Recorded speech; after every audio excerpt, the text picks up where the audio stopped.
제가 이제 취직해서 특수학교 교사로 임용돼서 2년 차인가 만난 아이가 하나 있었는데 2학년짜리예요. 무발화예요. 자폐, 지적장애 굉장히 좀 심한데 자기 자극 행동이 되게 심해요. 근데 얘는 어떤 행동을 하냐면 손에 이제 종이나 휴지, 뭐 신문, 종이 이런 걸 잘게 다 찢어요. 근데 그걸 요만큼 한 움큼 잘게 찢은 다음에 손에다 놓고 여기다 침을 막 뱉어갖고 반죽을 만들어. 그래갖고 그걸 계속 이렇게 문지르면서 손에다 놓고 문지르면서 놀아요. 그래갖고 걔 주변에 종이고 뭐 책이고 휴지고 다 치워놔야 돼요. 서랍에 넣어놓든지 위에다 올려놓든지. 근데 그렇게 얘를 맡은 순간부터 이제 그런 조치가 필요하죠. 이렇게 하고. 그런데 그걸 다 치워놨으니까 별로 할 게 없잖아요. 뜯을 게. 근데 제가 잠깐 교실 밖에 나갔다 왔는데 일이 있어갖고 이제 그때는 제가 맡았던 2학년, 초등 2학년 특수학교인데 12명이었습니다. 그때 실무사, 보조교사 없었고 혼자 담임을 하는 거예요. 그러니까 밖에서 나가면 뭐 급한 일이 생기거나 뭐 이럴 때 나가야 되잖아요. 밖에서 문을 걸어 잠그고 나가야 돼요. 없어지는 애들도 있고 막 튀어나가는 애들도 있고 그러니까. 그리고 잠깐 한 5분인가 나갔다 들어왔는데 얘가 보니까 뭘 하고 있느냐. 교실에 이제 유치원 의자 보면 원목 의자 조그만 거 있잖아요. 그거거든요.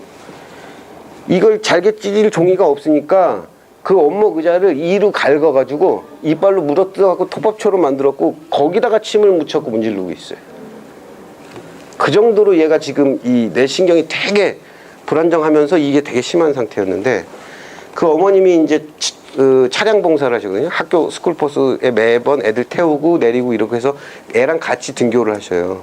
한 바퀴 삥 돌아서 태우고 애들 태우고 유급이었는데 그리고 점심시간에도 생각해보세요. 그런 아이들 12명을 같이 점심을 먹어야 돼요.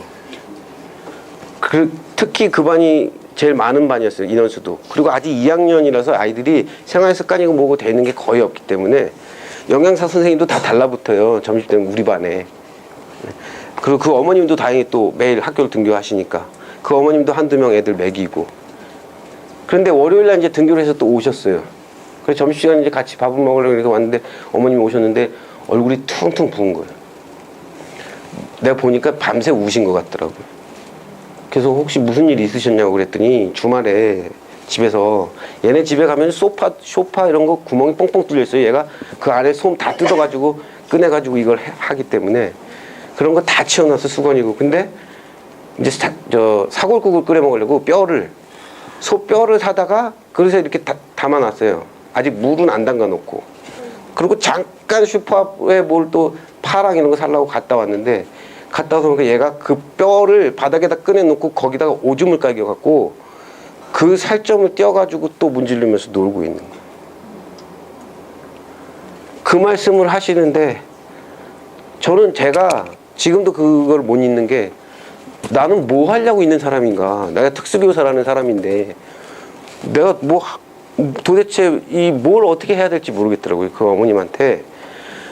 그때는 20년 전이니까 무슨 행동치료 어디 가서 뭐 ABA 뭐 이런 걸 소개해 줄 때도 없고 이제 약물 치료는 좀 하셔야겠다 정도만. 왜냐면 근데 사실은 자기자극 행동은 약물 치료 효과도 거의 없어요.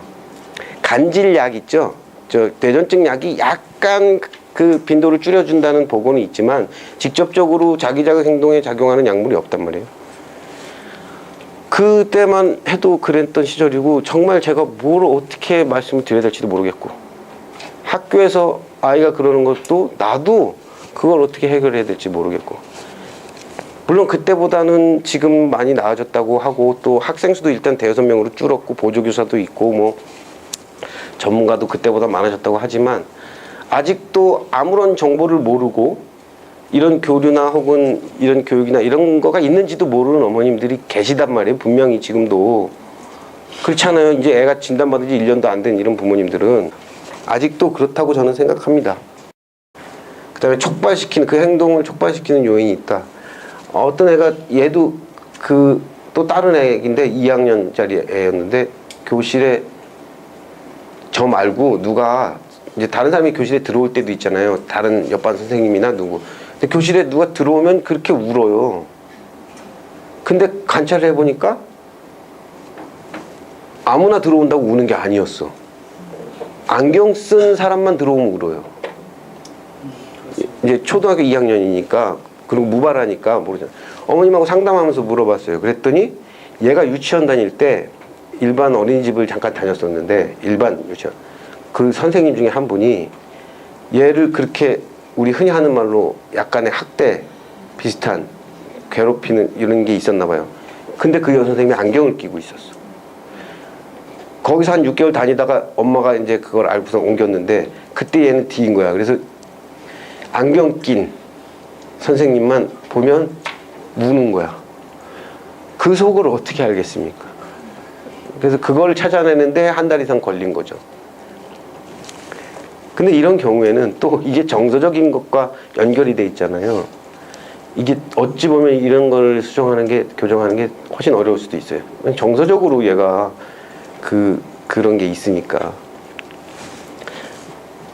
사람이 다, 안경 쓴 어른 여자 사람이 다 너를 괴롭히는 게 아니야 라는 걸 얘한테 인식시켜 줘야 되잖아요. 그러니까 어려울 수 있는 거죠.